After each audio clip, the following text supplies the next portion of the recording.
The first part is really quite a traditional dose escalation, except we're going to be looking at cohorts of receiving higher and higher doses of our drug RC220 in combination with doxorubicin at a standard therapeutic dose.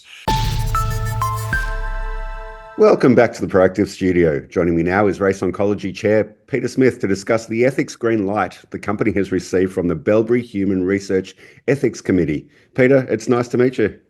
Yeah, nice to meet you too, Jonathan. So let's talk about this green light. Can you talk me through the significance and what this means for the company moving forward?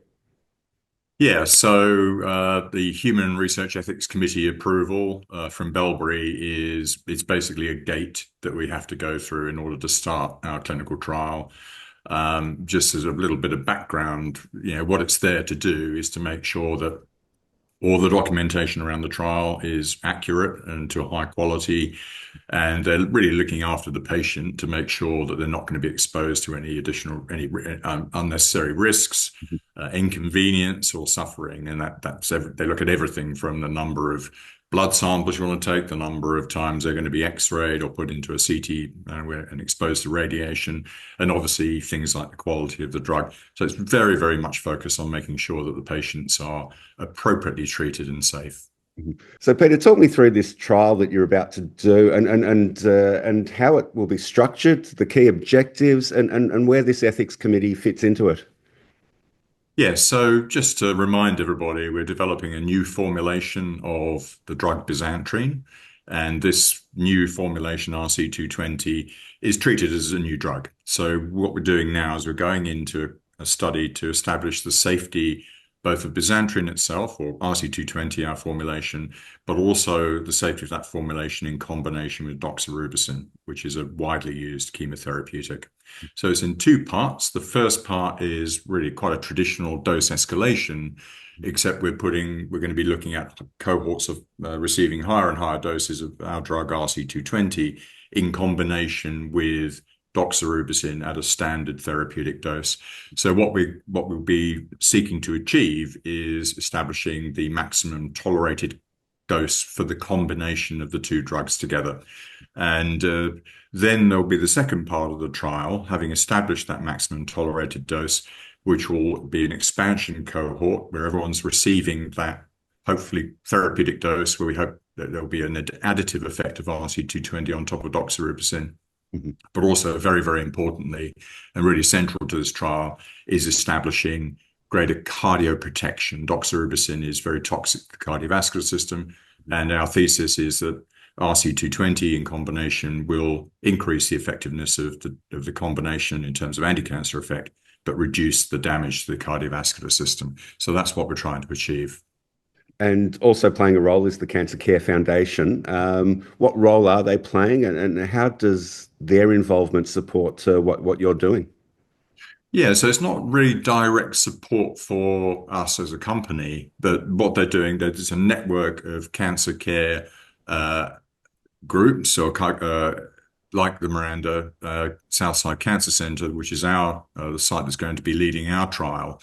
And they sponsor this not-for-profit called the Cancer Care Foundation, and they're very, very much focused on the patient. So informing them about clinical trials, making sure they have access to those clinical trials, any support counseling they need. So it's very much a supporting role for the patient, but obviously that does help us as well if that helps to get more patients onto the trial and that they're well looked after. So that's really what the CCF is doing there. Yeah. So, Peter, you mentioned before the correlation between the treatment and heart disease and how that affects one another. So I just thought that might be important to reiterate how what you're doing actually has positive developments for heart disease as well. Yes, absolutely. So the damage that's caused by chemotherapy, doxorubicin, probably first amongst them, is permanent. And it's been shown that even with the lower doses of doxorubicin that are used today, that patients are losing the equivalent of 10 years of lifetime. Their cardiovascular function goes down by about 10%, which is about what you'd expect for a decade of natural aging. And that then means you're continuing on the rest of your life from a lower base.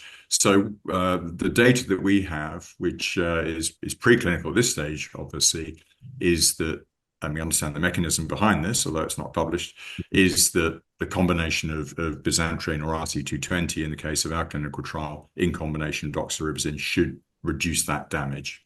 And it's really throughout the cardiovascular system, the heart, skeletal muscle, blood vessels. So this is going to be a very, very important trial in establishing that. And we're looking at a number of measures, as I said, looking at cardiovascular fitness, but also a lot of biomarkers in the trial.